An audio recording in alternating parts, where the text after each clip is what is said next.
Ya, kita juga ingin dengar bagaimanakah pandangan dari para seniman. Saya mulai dulu dari Bunda Neno. Silakan Bunda. Baik, terima kasih ya atas undangannya. Saya ingin mengatakan yang pertama begini, terutama seniman sih ya. Jadi kita semua baik adik-adik mahasiswa, Abang Said Didu, Mas Suryo, Mas Nusron, Yayangku. Aku cinta sekali sama Yayang dan Mas Dedi ya. Kita ini orang-orang yang peduli dan sangat menyintai negeri ini. Dan terutama saya yakin kita semuanya sepakat bahwa kita ingin mewariskan nilai-nilai terbaik. Yang tadi Bang Didu bilang diwariskan oleh para pahlawan yang mengorbankan nyawanya ya. Kemudian kayak Mas Dedi tadi bilang juga kita kita mau ngapain dengan negara ini kalau enggak kita ingin nyenengin rakyat kita. Dan itu benar banget gitu. Jadi yang ingin saya tekankan sebenarnya cuma dua ya adik-adik ya. Kita ini bernegara ini beneran loh gitu. Kita sungguh-sungguh dan adik-adik sekarang sedang yang hadir di studio ya. Dan banyak juga berjuta-juta lainnya ya. Kita ini sedang menghadapi satu tantangan besar gitu bagi negara kita. Sehingga kalau kita lihat momentum emas seperti itu gitu, momentum 17 Agustus, ini kan sebetulnya ada message yang hendak disampaikan kira-kira gitu. Jadi kita ini kan ngobrol-ngobrol sini, TV One punya message apa nih gitu, ngundang saya, ngundang ini. Negara ketika istana menyelenggarakan 17 Agustus yang ditonton oleh seluruh rakyat Indonesia baik melalui medsos maupun melalui stasiun, itu kan punya message gitu. Saya potong sebentar di sini, saya mau kasih tahu sama adik-adik, dulu saya hampir 10 tahun nyanyi di istana. Saya ini penyanyi istana dan banyak banget kriterianya kalau mau nyanyi di istana itu. Antara lain memang ketika misal ya, karena saya dulu kan suka menyanyi, karena sekolah di sastra Perancis. Jadi kalau ada tamu-tamu berkebangsaan, misalnya presiden atau perdana menteri, pokoknya dari negara-negara yang berbahasa Perancis, itu pasti Pak Sampurno kepala rumah tangga atau Pak Yudo itu pasti minta saya. Karena ada tema kan, ada message-nya yang mau disampaikan supaya nanti tamu negaranya, presiden atau perdana menteri atau siapapun aja itu merasa dia homey, dia merasa fine, dia merasa good gitu kan. Nah, begitu juga saya kira message yang mau disampaikan oleh Pak Istana tadi Mas Dedi udah katakan, dia ingin memberikan citraan bahwa ini kami cinta kepada rakyat dan ini dibuktikannya dengan mengundang begitu banyak wakil-wakil dari masyarakat. Saya nggak memasalahkan apakah itu resmi atau nggak resmi gitu ya, tapi kita menangkap niat baiknya gitu loh. Saya sebagai seniman ini menangkap niat baik gitu dari istana untuk merangkul rakyat. Alangkah indahnya jika rangkulan itu kemudian juga berlanjut gitu. Jadi bukan sekedar performa, tapi betul-betul merupakan kinerja bagi semua perangkat ya, pemerintah ya kan, semuanya. Jadi itu hanya selebrasi, tapi jangan jadi selebrasi saja. Kita bekerja sama DPR semuanya, saya kira harus bekerja sama untuk mewujudkan selebrasi itu menjadi kebahagiaan bagi rakyat, kan gitu. Nah kita samalah dalam hal ini Mas Dedi, saya sangat setuju ya ketika makin banyak istana merangkul rakyat dan membuktikan cintanya itu betul-betul kepada rakyat bisa senyum.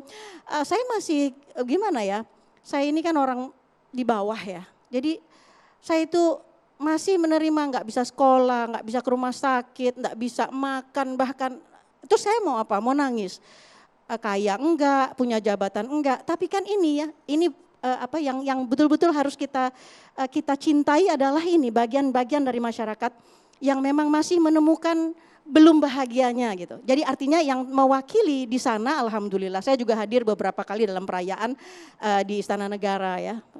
Tapi kan ini kan belum bisa menjadi milik rakyat semuanya gitu. Jadi if it is a celebration, maka this must be the celebration for everyone gitu. For all of the people gitu, untuk semua rakyat Indonesia gitu kira-kira ya. Walaupun sekarang alhamdulillah bahagianya baru lewat medsos saja, bisa ikut bersama gembira, Mereka juga nggak bisa apa-apa. akses Bunda ya, lewat media massa, lewat media sosial bisa Iya, melihat lewat langsung medsos, iya. kemeriahan di sana. Iya, maksudnya itu bagus gitu loh. Maksudnya it's okay gitu. Hanya dia perlu langkah-langkah konkretnya saja lagi ke depan harus ada langkah konkret gitu. Kemudian kedua, saya ingin sebagai apa ya? Saya ini kan mengasuh hampir 100 anak yatim duafa yang sekolah itu kita bayarin sepenuhnya gitu. Jadi saya tahu bahwa istana ini punya niat baik betul kepada penampilan putri. Kita tahu putri ini anak berkebutuhan khusus.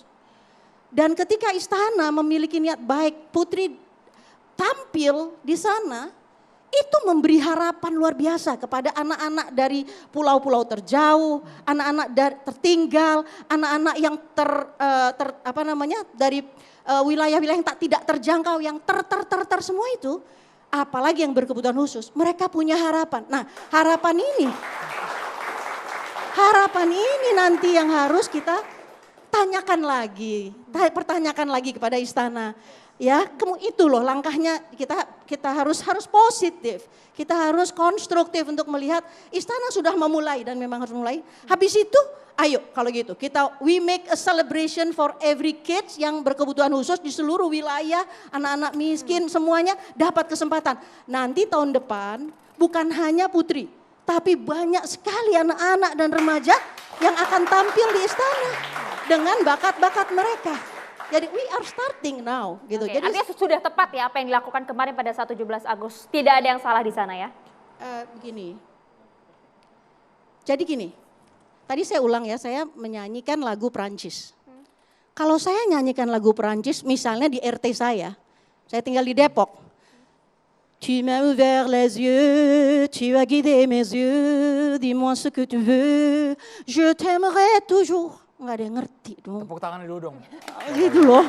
Maksud saya tuh ada temanya gitu loh. Maksud aku kita punya banyak cara, million way untuk mengungkapkan ekspresi-ekspresi kebangsaan. Nah, saya bicara sebagai seorang seniman begini. Tema itu penting gitu. Tema itu penting. Ketika temanya adalah dengan penuh rasa cinta kepada pencipta lagu ini ya. Jadi ketika diangkat tema putus cinta, masalahnya temanya putus cinta, kemudian putus cintanya habis-habisan begitu, habis-habisan, ya itu enggak link gitu sama semangat yang mau gitu, kurang tepat. Gitu. Artinya pemilihan judul lagu ya? Jadi bukan judul lagu. Dari tadi saya sudah bilang rungkatnya salah. Oh Kalau enggak lah, kelihatan lah, Oke, kelihatan. Mas Iya. Roy ditanduk Bunda Iya. Nino, kalau ada anggapan ini lagu lagi viral, Iya. lagunya familiar, Lagu merakyat, dekat Bunda. dengan rakyat, Iya. apakah masih bisa Nah. diterima? Nah jadi Argumentasi gini, kita ini sebenarnya punya PR gitu ya kalau menurut saya ya. Kita punya PR terhadap kesenian dan kebudayaan kita ini. Karena gini contoh ya, misal kalau kita punya niat baik kayak Thailand lah misalnya terhadap budayanya ya. Bayangin pemerintah Thailand itu dek sayang, itu ngasih uang 50 miliar loh kepada siapa saja yang mau buka restoran Thailand di semua belahan negeri. Artinya dia punya policy. Nah ini bahasa Jawa udah naik, saya aja heran, saya ini orang keturunan Jawa. Tapi saya tuh heran, wow lagu Jawa sudah di Afrika di mana, terus kita diam aja ketika bahasa Jawa, bahasanya Mas Surya ini KRMT nih, bahasa Jawa mendunia, harusnya kita membuat situs di mana template seperti tadi dapur-dapur Thailand itu udah lengkap template-nya. Artinya lagunya Iya. tidak ada yang salah, penempatan pada saat Penempatannya dan peringatan kemudian kemerdekaan. tindak lanjutnya lagi. Kalau Oke. kita emang punya aset, kita ini punya seniman-seniman besar. Tapi kenapa kita keok? Kenapa kita harus selalu melihat budaya lain? Kita mampu bisa bikin budaya yang hebat dari Iya, budaya iya. kita sendiri gitu loh. Baik, Oke, ini kalau sudut pandang dari Bunda sudut pandang Neno dari yang Bunda